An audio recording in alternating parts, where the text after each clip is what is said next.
Hi, I'm E.D. Lewis, and welcome back to my channel, E.D. Lewis Reviews. Before we get started, make sure you hit that like and that subscribe button down below, along with the little bell, so you'll get notifications on my latest videos. Also, make sure to leave a comment, because those are always fun, and I love to read the comments. So long as they're appropriate.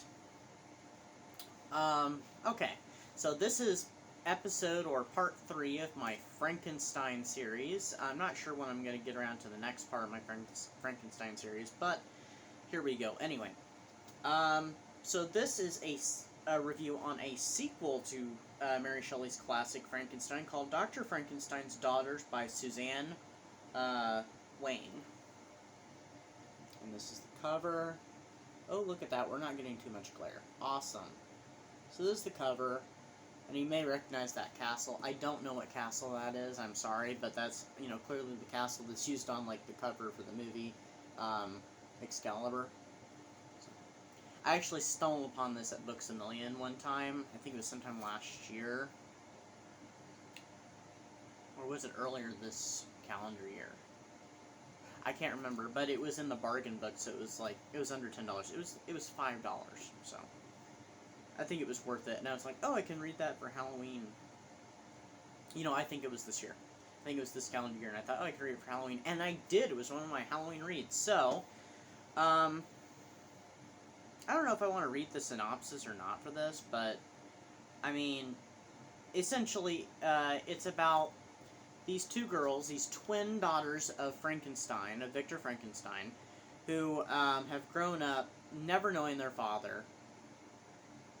And after it's discovered that he is dead, they learn about their father, and they learn that they have inherited an estate, part of the family estate of Frankenstein. And I can't remember what their original name was. What was their name that they were going by? It was their mother's maiden name.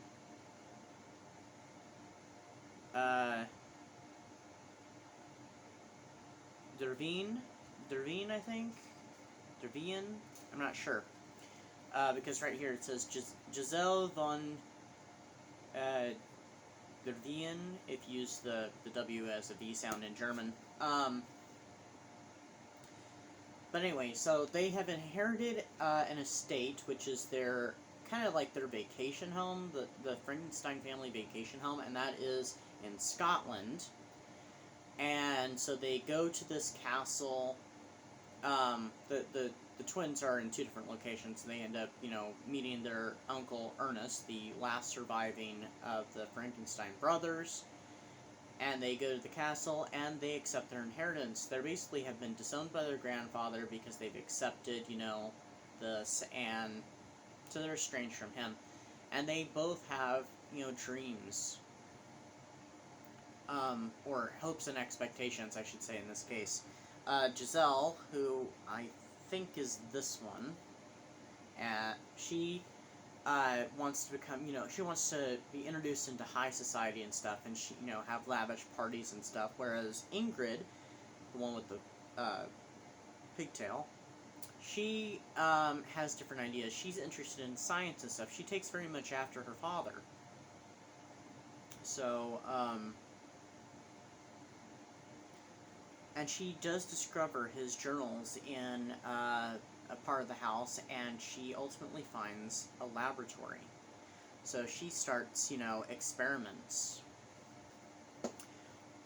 So, that's kind of the gist of the story. There are things that happen, because there's strange murders that start happening, and so then it all ties into that, and ties into the past, of course, And there are some famous people that even get represented. Lord Byron's in this, and I really liked him in it.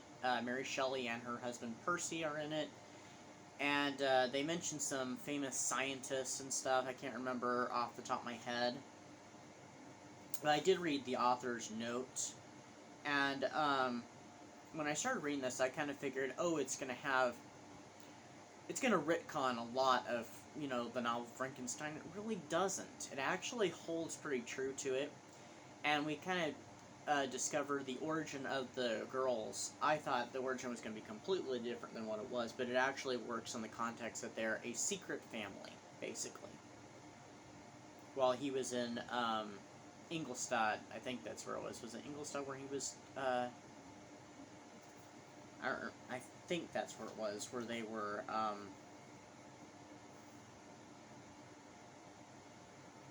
If I'm wrong, I'm sorry. I just can't remember. But where Victor went to school and stuff, and had all his learning and stuff. That's where they are originally from and stuff. I keep saying the word stuff, and it's irritating me. So, and like I said, there's not a lot of retconning. I mean, we get the secret family. That's a bit of a retcon, and also the author also kind of inserts a specific location where the Castle Frankenstein is in Scotland, whereas in the original novel, we just know that he goes to this place in Scotland, this refuge, and does the works on the bride, for his creature. That's really all we know, but they keep pretty. She keeps pretty close to the novel, so that was actually awesome that it works as a pretty good sequel. It's a bit of a slow-paced one, but once it gets going, it gets pretty good. There were some people that I read that were a little disappointed that they thought more should have happened, or it should have been a little quicker, or there should have been more to the story.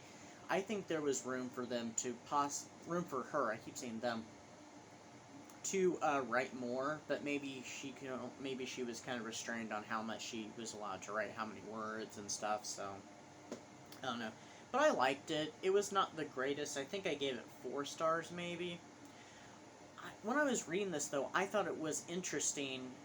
An interesting idea popped in my head. I think it would have been cool as this done like an audio drama with at least 2 actresses, one voicing Ingrid and one voicing Giselle, because it's written in diary form. I guess they would have had to have Victor, too, because the book actually starts out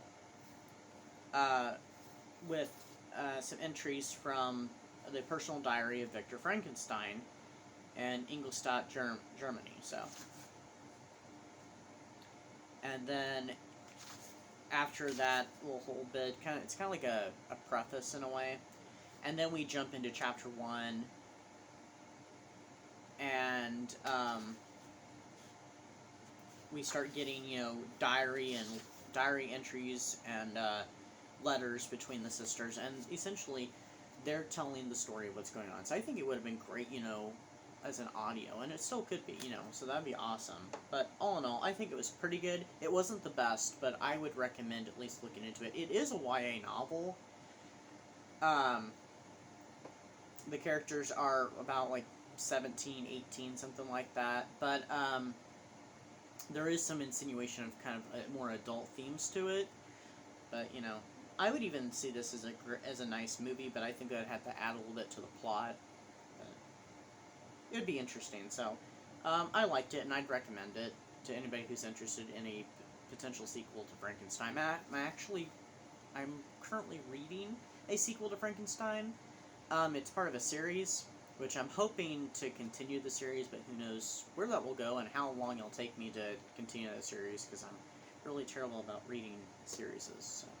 Anyway, that's my thoughts and my review on the Dr. Frankenstein's Daughters. I don't know why I'm having so much trouble tonight, but anyway. So I'll see you guys back here again with another review. It'll be my holiday reading review, and then I also have planned to do my 2-year anniversary video, and that will be on Christmas Eve, so, awesome if you can check it out then. If you're unable to check it out till, like, Christmas Day or the following days, that's fine, too. But I'll be excited. There'll be some surprises in there, and, we'll, just tune in, you'll see, what I've got planned. So anyway, I'll see you next time with another review right here on E.D. Lewis Reviews. Bye-bye.